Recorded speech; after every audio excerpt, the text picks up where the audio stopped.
Raul sacudiu a cabeça num misto de entendimento e aflição.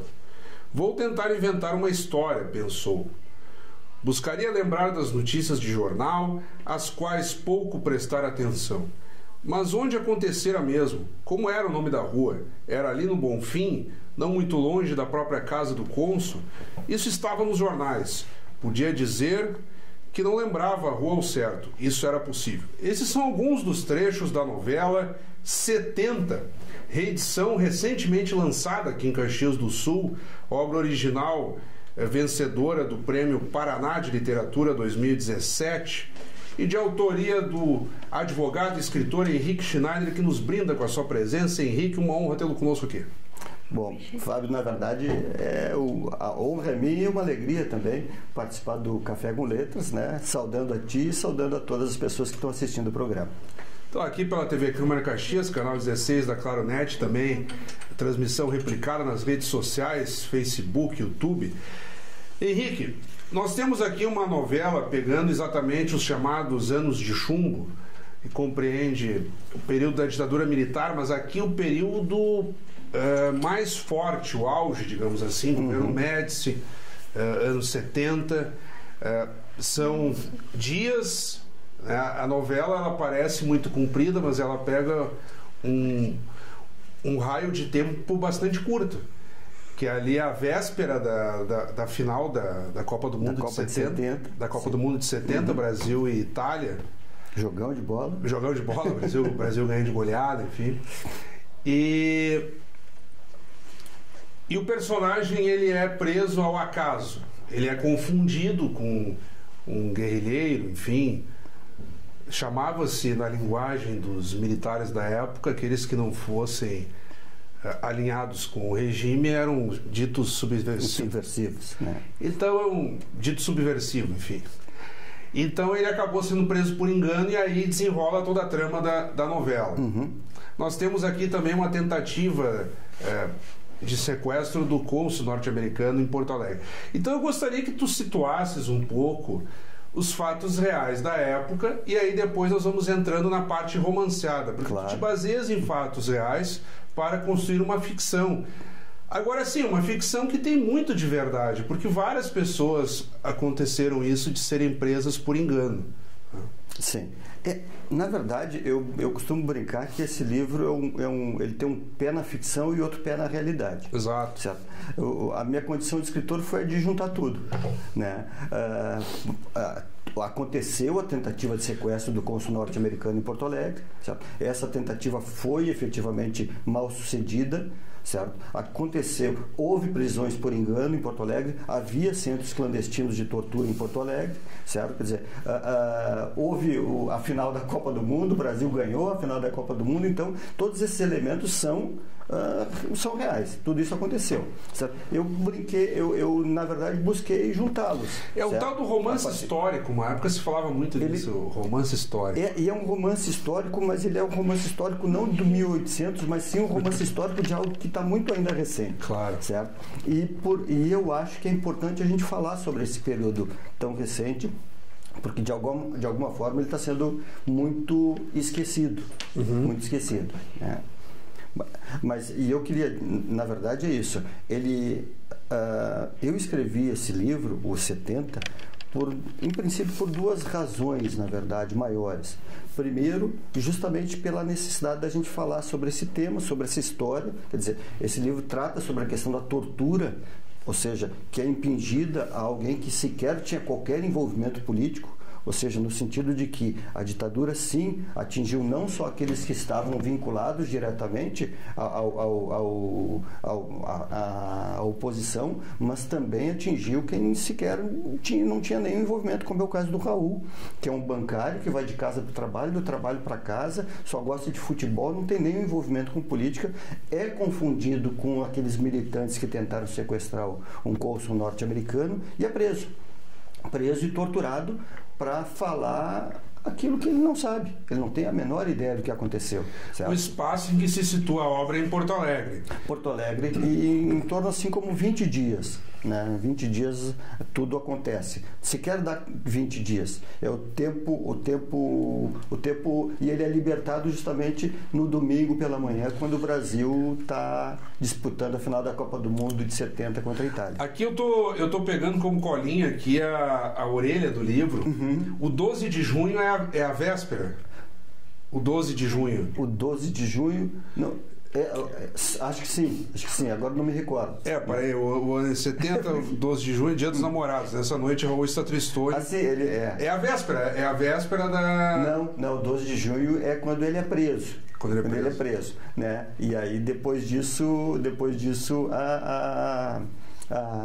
passam-se alguns dias em que ele é preso, torturado num centro... Para aí depois vira a final da Copa do Mundo. Exatamente. Eu peguei o 12 de junho porque casualmente nós estamos gravando o programa um dia depois do Dia dos Namorados. Dia dos Namorados, exatamente. Que é o 12 de junho. Não foi o Dia dos Namorados fácil para o Raul. O cara, além de lamentar a perda da namorada, ainda acaba sendo preso também. Exato. E aí tem uma circulação desse 12 de junho, que, como tu situas aí, em torno de 20 dias para daí então chegar ao final da Copa. É o período em que ele é levado preso, e aí é justamente isso. Ele vai para uma prisão clandestina, e esse é um dos elementos. Ele não vai para uma prisão, para uma delegacia comum. Ele vai para uma prisão clandestina, ou seja, ninguém sabe dele, certo? O destino dele está absolutamente nas mãos de quem o prendeu, certo? A mãe não sabe, ninguém sabe. Aliás, a mãe dele é uma personagem também importante do livro, em que eu conto o périplo dela, dessa mãe que não sabe o que aconteceu com o filho.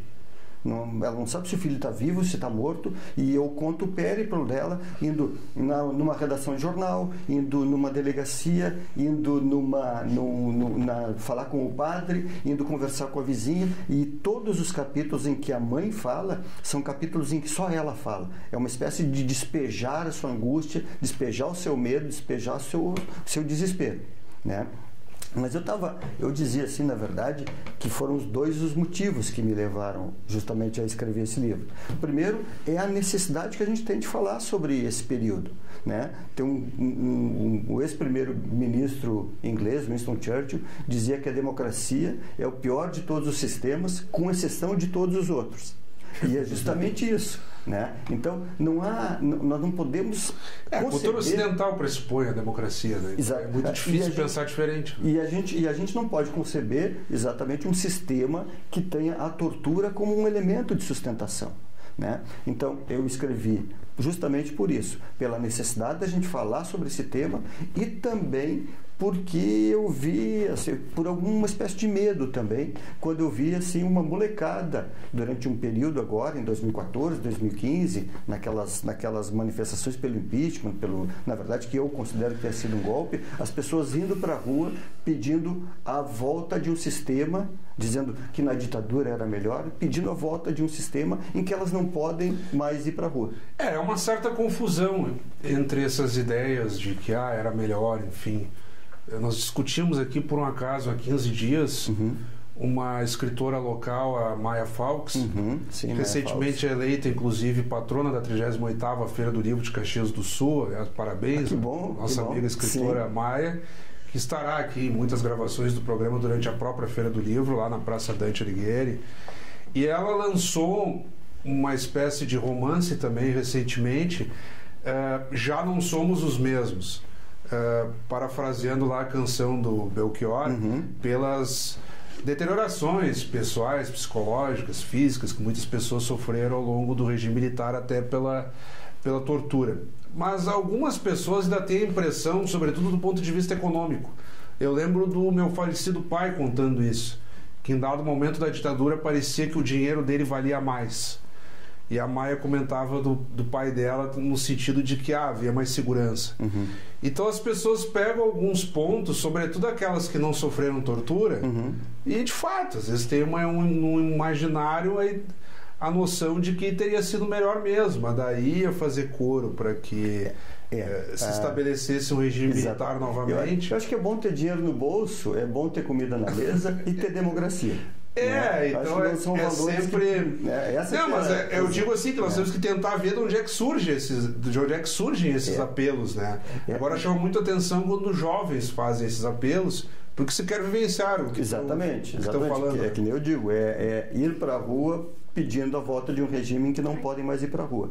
Mas eu acho que isso talvez tenha a ver, esse sentimento também, Fábio, por uma questão que esse livro é o primeiro volume de uma trilogia, certo? Esse livro está publicado na Itália já e vai ser publicado no Egito e na Indonésia. Já está contratado, já foi vendido. Tu estás conseguindo traduções para isso? Os direitos já foram vendidos pela editora Dublinense. Que é quem e tu vais cumprir um roteiro pela própria ditadura militar? Este agora é justamente isso. Eu faço uma trilogia, que é a trilogia da ditadura, tratando sobre 3 grandes temas, que são a tortura, que está nesse primeiro livro, certo? O exílio e a censura. O exílio vai ser publicado agora em agosto, também pela editora. Já fica um convite para tu retornares aqui. Claro, vai ser uma alegria, imagina. Né? O exílio vai ser publicado agora em agosto, ele entra em pré-venda em agosto, sai o livro também fisicamente em agosto, pela editora Dublinense, que foi quem editou o 70, certo? E o terceiro livro, que é sobre a censura. A censura, que está ainda em processo de escrita, certo? E eu mandei já para a minha agência literária, que é a Vilas Boas e Moss. Um ponto que eu achei muito legal no livro, primeiro que ele é muito bom de ler. E outro, para quem é jornalista, por exemplo, ali quando tu citavas a parte da mãe, que a mãe tem momentos isolados de diálogo. Sim. Não é um diálogo simplesmente direto. Quando tu faz os personagens falarem, de certo modo que não tem só aquela, como se fosse uma citação corrida, ela fica imbricada no texto e quase que em texto corrido, em dado momento colocas como pensou o fulano de tal. Então, tipo, o leitor ele não necessariamente é quebrado a leitura, ele vai de forma corrida, mas depois aquilo vai sendo pontuado. Então ele meio que a narrativa se apropria do próprio pensamento daquele personagem. Então tem uma narração, mas ao mesmo tempo o personagem fala. Sim, nesses casos, nos casos específicos da mãe, é sempre a mãe falando. E que não necessariamente seria um livro em primeira pessoa. Então eu acho que daí que fica a complexidade da forma de apresentar o enredo ali. E eu brinquei um pouco, como se fosse possível brincar com um tema assim tão sério, mas eu trabalhei com capítulos que vão e vêm, certo? Ele não é linear, certo? Ele tem, enfim, eu começo e depois eu volto, certo? Por isso, cada capítulo tem no seu início uma explicação dizendo 12, botando a data, botando o horário e aonde ele está acontecendo, que é justamente para situar o leitor ou a leitora. E um slogan que a ditadura militar, o governo Médici usava muito e que tu, de certo modo, utilizas no final: Brasil, ame ou deixo. Sim. Né? Ou seja, aquilo ali era uma situação assim, ou tu estás conosco ou vai fora. Ou cai fora, né? Uma situação... Ou seja, é um sistema que não permite o amar pensando diferente. Exato. Né? Ou seja, há formas de amar o país, mas não concordar com o governo. Né? Ou seja, são duas questões absolutamente distintas. Eu costumo dizer, inclusive, por exemplo, em campanha política, né, todo mundo, eu nunca vi nenhum candidato ou candidata dizendo eu quero menos educação, menos saúde, menos segurança. Todo mundo quer mais educação, mais saúde e mais segurança. Isso é uma perspectiva. Só que a gente tem que saber qual é a lógica de educação, qual é a lógica de saúde e qual é a lógica de segurança, né, de cada um das E seguindo o enredo, tu fizeste alguma pesquisa no sentido de entender psicologicamente para situar o personagem? Porque ele fica completamente perturbado, né? Primeiro que ele não entende de política, então eu imagino que o próprio personagem ali, como aconteciam com muitas pessoas, esse cara tinha muita noção do que estava acontecendo ali do próprio regime, né? Justamente fica aquela situação que tu falas ali, o sujeito leva uma vida tranquila, economicamente está bem resolvido, então o cara não está muito preocupado com política. Do nada o sujeito está preso numa cela clandestina, começa a ser torturado e é obrigado a esclarecer fatos que ele sequer tem a mínima noção mesmo. Eu coloquei, Fábio, na verdade, essa situação, essa questão se explica um pouco pelo terceiro livro que eu estou escrevendo, que é sobre a censura. Claro que é justamente tu pretendes amarrar... São 3 histórias distintas, mas os temas permeiam os 3 livros, né? Ou seja, a ditadura é que permeia tudo, né? Na verdade, justamente, por que o Raul não sabe, o Raul é daquela forma? Porque não tem informação nenhuma. As informações não chegam, certo? Quer dizer, o que acontecia nos porões não podia ser falado, certo? Os sequestros, as torturas, isso não ficava a população não sabia do que estava acontecendo, certo? Então, é importante que a gente continue falando dessa matéria. Como nós sempre fizemos no Café com Letras, Henrique, e a produção Facinal, nós vamos dar uma pausa na abordagem aqui de 70, novela pegando os anos 70 da ditadura militar brasileira, e vamos de imediato às dicas do autor. Roda a vinheta aí.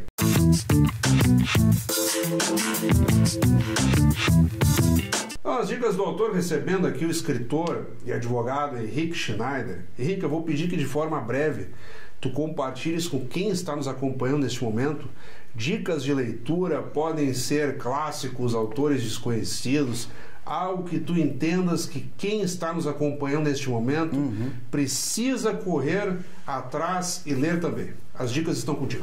Bom, eu leio, eu sou um grande leitor, muito mais do que escritor, eu leio uma enormidade por Aliás, tempo o inteiro, bom né? escritor tem que ler, tem que ser um excelente leitor. Exatamente, a gente tem que ler. Eu brinco que a gente consegue escrever um bom livro sem ser um leitor, mas não se consegue uma condição de escritor, uma carreira, sem ser um bom leitor. Exato. Eu leio muito a literatura latino-americana, certo? Os grandes nomes do boom latino-americano, Gabriel Garcia Marques, certo? O Mário Benedetti, o Juan Rulfo, enfim, Mário Vargas Llosa, Alejo Carpentier. É uma turma, certo? Mas é uma turma fundamentalmente masculina. E eu, nos últimos tempos, tenho lido muita literatura latino-americana produzida por mulheres, certo? Inclusive as brasileiras, certo? Quer dizer, a gente tem um movimento de literatura feminina muito, muito, muito forte, e é necessário que a gente tenha essas vozes agora. Eu vi gente reclamando, dizendo que agora todas as vozes só se fala na diversidade, e eu acho que sim, qual o problema? é tem que falar absolutamente mesmo. necessário que se fale da questão da diversidade, porque eu digo que eu, escritor branco, hétero e homem, tive a sorte a vida inteira na vida. Então, agora é a hora de que as outras vozes tenham todas as vozes. Tenham ressonância. Voltando então ao foco do Café com Letras, aqui a novela 70. Um ponto que nós não exploramos tanto ainda, e que é o foco do livro, é a imbricação entre os fatos de tortura que nós temos aqui e o desenrolar das datas relacionadas ao futebol. Por exemplo, aqui, 21 de junho de 1970, domingo, pouco depois das 10 da manhã, início do inverno e dia da final da Copa do Mundo, que é o capítulo 1. Sim. É a abertura do livro. É quando ele é solto. Quando ele é solto. Quando o Raul é solto. E assim vai indo, tá? Assim vai indo. O livro ele é todo demarcado por datas e fatos envolvendo a própria Copa do Mundo. Sim. Como que foi amarrar isso? Porque, inclusive, explica um pouco da antipatia de pessoas mais velhas em relação à seleção brasileira. Por exemplo, eu lembro que na Copa do Mundo passada se discutia muito isso. Como que o sujeito é brasileiro e torce para o Uruguai, ou torce para não sei o quê. E aí uma pessoa me disse assim, não, mas nós amargamos os anos de chumbo, nos iludimos muito com o desempenho da seleção brasileira, enquanto faziam atrocidades no âmbito da política por meio do regime militar da época. Então aquilo gerou um trauma, né? Aquela geração ficou meio que traumatizada e desenvolveu uma antipatia à seleção brasileira. Então eu gostaria que tu fizesse também essa correlação aqui que é colocada no livro. O sujeito está sendo torturado e o Brasil está lá dando espetáculo em campo e sendo tricampeão mundial. Eu sou um apaixonado, eu adoro futebol, né? Gosto de futebol. Eu tive o prazer de rever esse jogo, né? O jogo da final, justamente para poder narrá-lo no livro. O último gol é um espetáculo. O último gol é o gol mais bonito da história das Copas. O Pelé sem olhar, rola a bola, vem o Carlos Alberto Torres com um petardo que a gente, né? Mas a jogada toda é muito linda. Sim. A jogada toda é muito linda. Mas enfim, eu gosto muito de futebol e o futebol ele é essencial no deslinde desse livro, certo? Até por conta de que ele é obrigado a assistir o jogo na companhia do seu carcereiro, certo? E tudo perde muito. E que em dado momento o cobra, inclusive, por não estar torcendo de forma tão voluptuosa ou apaixonada. Exatamente. Ele que foi solto naquele dia, certo? Naquele dia de manhã. Ele é solto no domingo de manhã em Porto Alegre e diz, olha, só pode ir para casa às 9 da noite. A gente está te monitorando. Você tem que torcer. Ou seja, aquela torcida... Não, estamos te monitorando. Ou seja, aquela tortura não termina nunca para o Raul.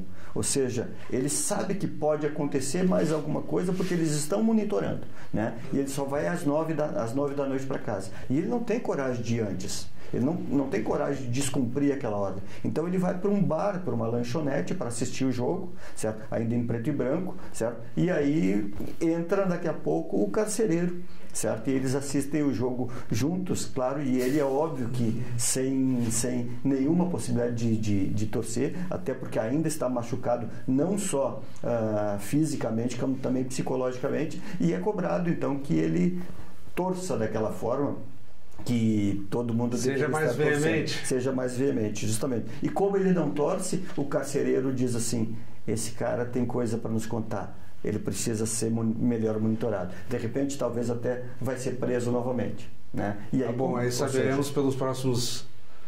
pelas próximas... Nos próximos livros, edições daí. Enfim, né? Mas, aí enfim, o livro não dá conta. Mas é justamente isso. Mas eu quis colocar o futebol é pano de fundo, o Raul é apaixonado por futebol, o Raul é também colorado, certo? Ou seja, torce para um time que vale muito a pena torcer, enfim, né? E sofrer também, né? Sofrer como também, se diga né? isso. Sofrer. Mas torcer também é sofrer. Torcer é sofrer também, né? Certo? Mas enfim...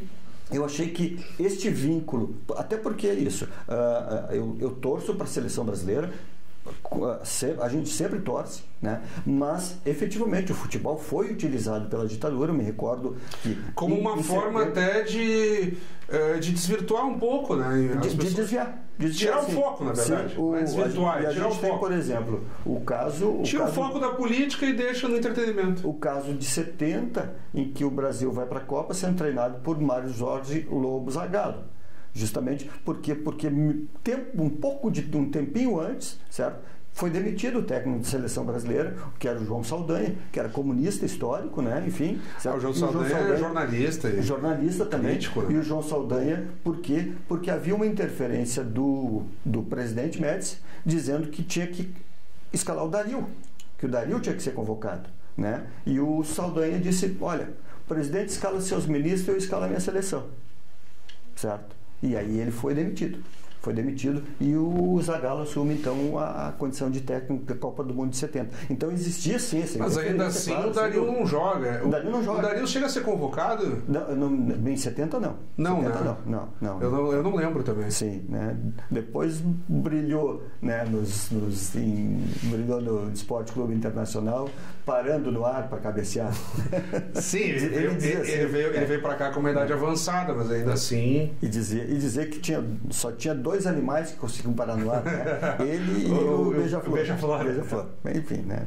Tudo bem. Mas enfim, então tinha essa interferência. Até lembro que as pessoas têm muito disso de cobrar dos atletas, dos ídolos, posição política.